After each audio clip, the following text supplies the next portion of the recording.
Good morning everyone, welcome back to my another mini vlog. এখন বাজে সকাল 10:30 আর আমার পাপাকে ফ্রেশ করিয়ে দিয়ে তারপর আমিও ফ্রেশ হয়ে নিয়েছিলাম। প্রায় দিন রাত্রিবেলায় বাবির ঘুমোতে ঘুমোতে 1টা-1:30 বেজে যায়, তাই ও সকালবেলা উঠতে পারে না ইউজুয়ালি।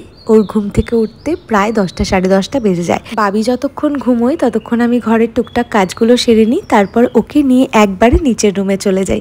এনিওয়ে, আমার পাপাকে ফ্রেশ করার পর আমি ওকে খাইয়ে দিয়েছিলাম, তারপর আমি নিজের জন্য একটু চা বানিয়ে নিচ্ছি। আজ তোমাদের সঙ্গে কিছু কথা শেয়ার করব যেগুলো আমার মনে হয় তোমাদের সঙ্গে শেয়ার করা উচিত।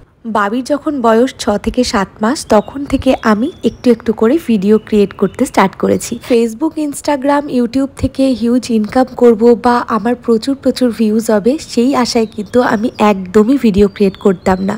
আমার ভিডিও ক্রিয়েট করার মেন মোটিভটাই ছিল যে বাবির যেন ছোট থেকে বড় হয়ে ওঠাটা একটা ডকুমেন্ট করে রাখতে পারি, যাতে ও অনেক বড় হয়ে যাওয়ার পরেও ও ছোটোবেলাটাকে ফিরে পেতে পারে। হ্যাঁ, তবে অনেকবারই অনেকের খারাপ মন্তব্য শুনে নিজেকে গুটিয়ে নেওয়ার চেষ্টা করেছি। বারবার ভেবেছি যে না, ভিডিও ক্রিয়েট করব না, অনেক দিন ভিডিও করা স্টপও রেখেছিলাম। বাট কিছু কিছু মানুষ ততটাই মোটিভেট করেছে। সকালবেলা ঘুম থেকে উঠে থেকে একটা বাচ্চার সমস্ত কাজ, তারপর সংসারের কাজ, রান্না বান্নার সমস্ত কিছু কমপ্লিট করিয়ে বাবিকে ঘুম পাড়িয়ে দেন আমি ভিডিও এডিট করতে বসি। নিজের জন্য এতটুকুও সময় হয় না। আর হ্যাঁ, আমি যেই ভিডিও ক্রিয়েট করি তাতে কিন্তু আমার ফ্যামিলির ফুল সাপোর্ট রয়েছে, তাই কে কী বললো I just don't care of them. অনেক দিন ধরে এই কথাগুলো বলার ছিল, বাট বলা হয়ে উঠছিল না। যাই হোক, আজকে আমি স্নান টান করে রেডি হয়ে যাচ্ছিলাম আমার বাড়িতে। আর বাড়িতে যাওয়ার সময় একটু দাঁড়িয়েছিলাম আখের রস খাওয়ার জন্য। 1 গ্লাস আখের রস খেলাম আর বাড়িতে গিয়ে করলাম লাঞ্চ। আজকে লাঞ্চে ছিল ভাত, এঁচোড়ের তরকারি, বাঁধাকপি আর কাতলা মাছের ঝোল। খাওয়া দাওয়া কমপ্লিট করে আজকে আবার বসে গেছি আম মাখা নিয়ে।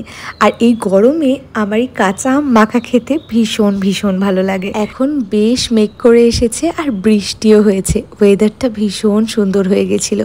তাই সন্ধেবেলা চাটা আজকে আমিই বানাচ্ছি।